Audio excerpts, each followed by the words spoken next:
It's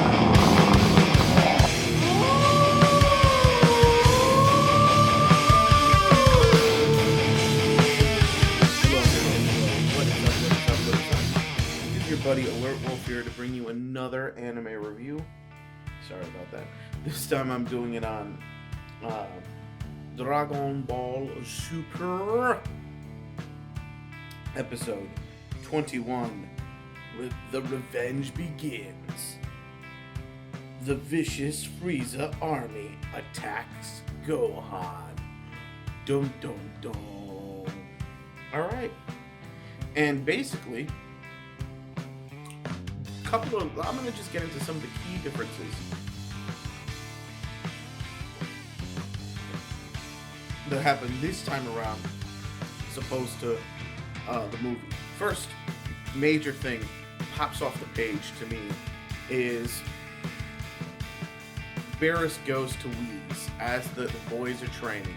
You should just send them to that place. If you want to get them stronger in a hurry, send them to that place. And he's like, oh, I guess you're right, and opens up a portal as the two are sparring and sends them through. So where, when, how, why, what dimension, what universe, what? I have no idea. My head kind of went pop for that one. So it exploded. All right, secondly, because there were four points actually I'm going to bring up regarding the differences between us. Okay, so one is Krillin. Krillin is afraid throughout this, and he's like thinking he's going to be schooled by henchmen. Now, I don't know if this is because Krillin hasn't fought in a long time, but Krillin is the strongest human being on the planet. I mean, barring his wife. You know what I mean? Who, really, seriously, who as a pure-blooded human is stronger than Krillin? You know, so that's a little weird that he was so scared of henchmen. And it's like he had to be reminded that he's like, oh yeah, I'm badass. How come these guys seem so slow to me? And Master Roshi's like, dude, you've been watching Goku fights forever with like Majin Buu and Beerus. These guys are gonna appear slow. You've been absorbing all this. You've been watching battles on that level. Now, I'm gonna call shenanigans a little bit on that. You could watch any number of fights on TV, any number of competitions. It is not the same thing. You know what I mean? Just because I see a punch on TV doesn't mean I can box.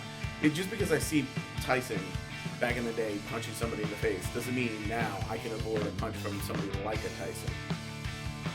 You know what I mean? But whatever. I still thought that was cool. Yeah, it's funny too, man. I was upset that he was such a bitch. But then it was cool when he realized he was badass as fuck and started kicking ass. I like that. You know, the stuff with and now let me get to this. The second noticeable thing that was the second. Let me get to the third noticeable thing they changed. This has to do with, if you remember in the last episode, I forget his name again, the gray dude was left alive as opposed to being dealt with, and now we find out a little bit about Frieza's training regimen.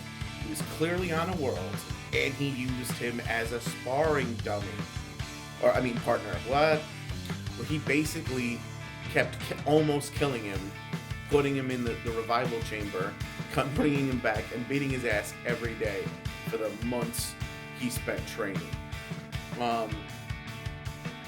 And that's super duper important because, you know, we really don't, in the movie, we had no comprehension on how actually either groups got to their power level. We knew Whis' training got Vegeta and Goku to their level. And we, you know, but we don't know, or didn't know, how Frieza got to gold. But now we have some beginnings of an idea.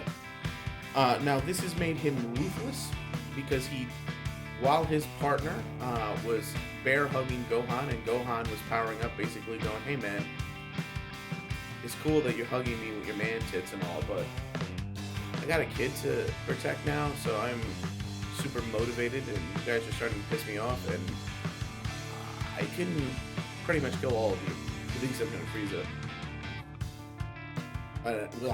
That hurt me right here to say that, because Gohan should be able to take Frieza, but that's beside the point. Frieza got stronger, I know. But he was ambushed, attacked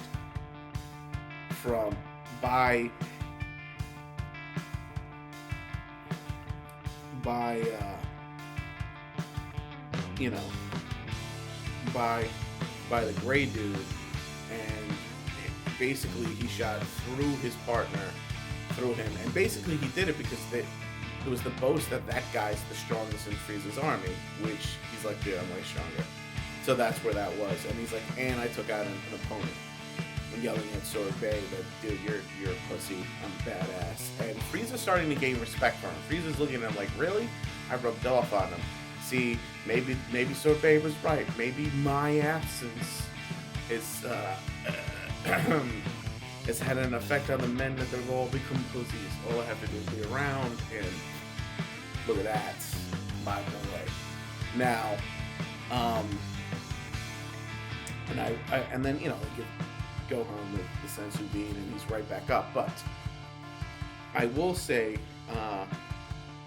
something else that is noticeable is, and this goes to the very end of this thing, is you got my buddy Frog Boy, Captain Ginyu, is hopping around, and the next episode has to do with Ginyu coming back. So that's next episode's gonna be a blast.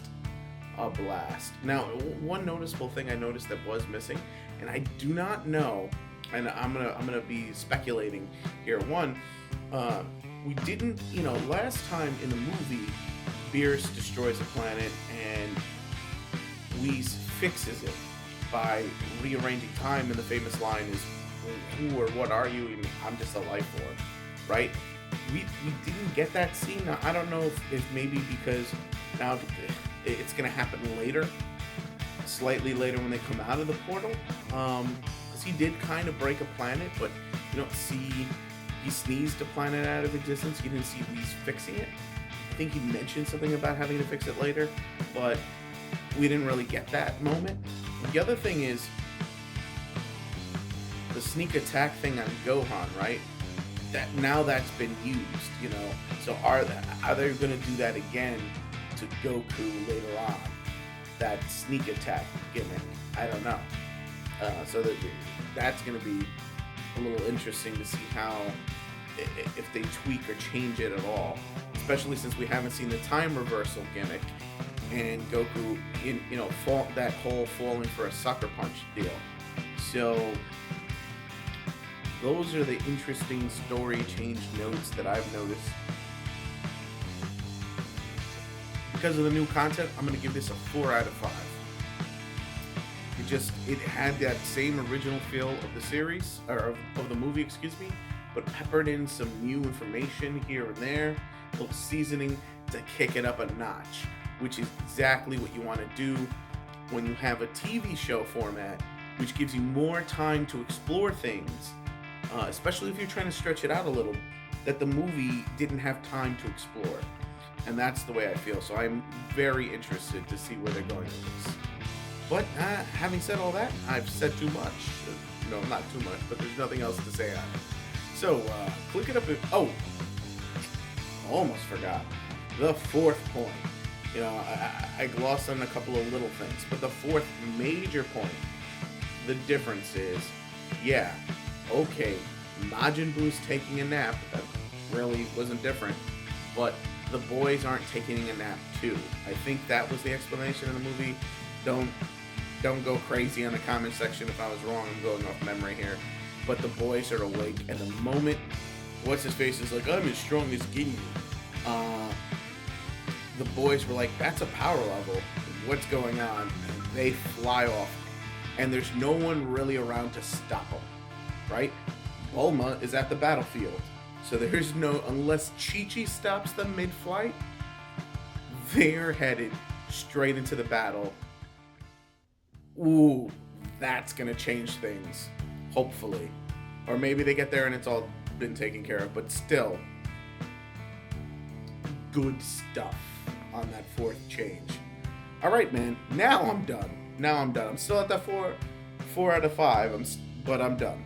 So click it up if you like it, comment if you must, and please subscribe if you can, and please share the video. Spread the love. This is your buddy, Alert Wolf, signing out.